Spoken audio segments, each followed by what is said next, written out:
Mr. Zuckerberg, does Facebook consider itself a neutral public forum? Senator, we consider ourselves to be a platform for all ideas. Let me ask the question again. Does Facebook consider itself to be a neutral public forum? And representatives of your company have given conflicting answers on this. Are you a First Amendment speaker expressing your views, or are you a neutral public forum allowing everyone to speak?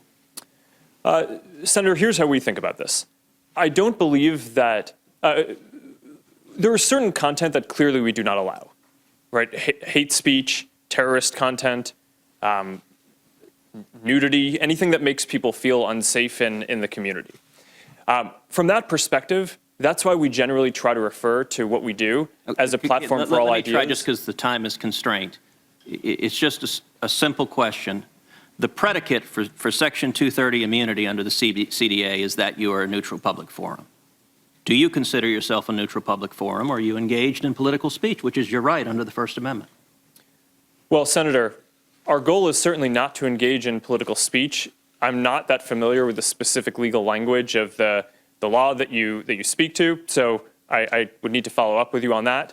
I'm just trying to lay out how broadly I think about this. Well, Mr. Zuckerberg, I will say there are a great many Americans who I think are deeply concerned that Facebook and other tech companies are engaged in a pervasive pattern of bias and political censorship.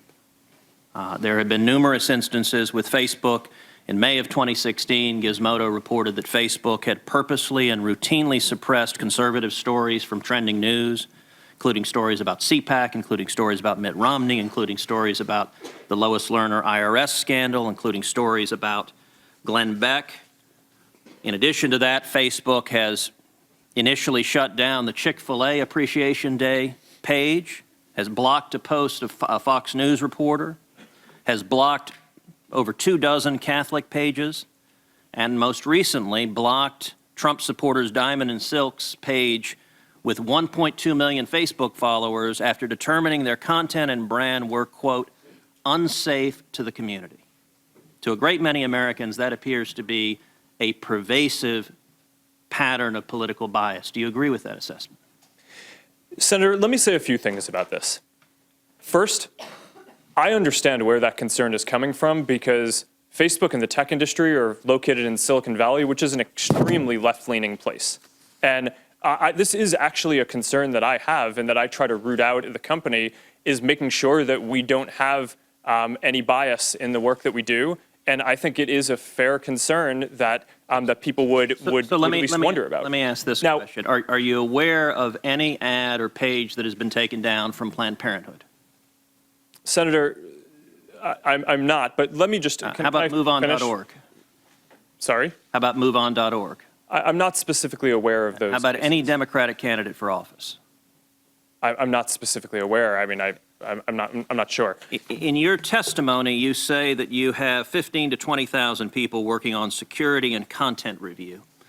Do you know the political orientation of those 15 to 20,000 people engaged in content review? No, Senator. We do not generally ask people about their political orientation when they're joining the company. So as CEO, have you ever made hiring or firing decisions based on political positions or what candidates they supported? No.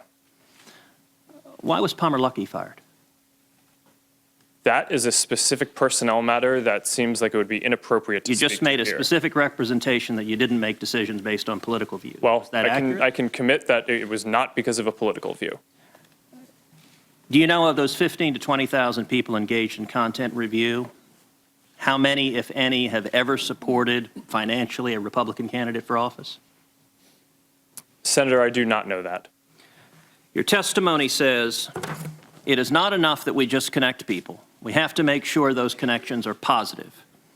It says we have to make sure people aren't using their voice to hurt people or spread misinformation. We have a responsibility not just to build tools, to make sure those tools are used for good. Mr. Zuckerberg, do you feel it's your responsibility to assess users whether they are good and positive connections or ones that those 15 to 20,000 people deem unacceptable or deplorable? Senator, you're asking about me personally? Facebook. Senator, I think that there are a number of things that we would all agree are clearly bad. Foreign interference in our elections, terrorism, self-harm. I'm talking about censorship. Well, I think that you would probably agree that we should remove terrorist propaganda from the service. So that, I agree, I think is clearly bad activity that we want to get down, and we're generally proud of how well we do at that. Now, what I can say, and I do want to get this in before the end here, is that I am very committed to making sure that Facebook is a platform for all ideas. That is a very important founding principle of what we do. We're proud of the discourse and the different ideas that people can share on the service. And that is something that, as long as I'm running the company, I'm going to be committed to making sure is the case.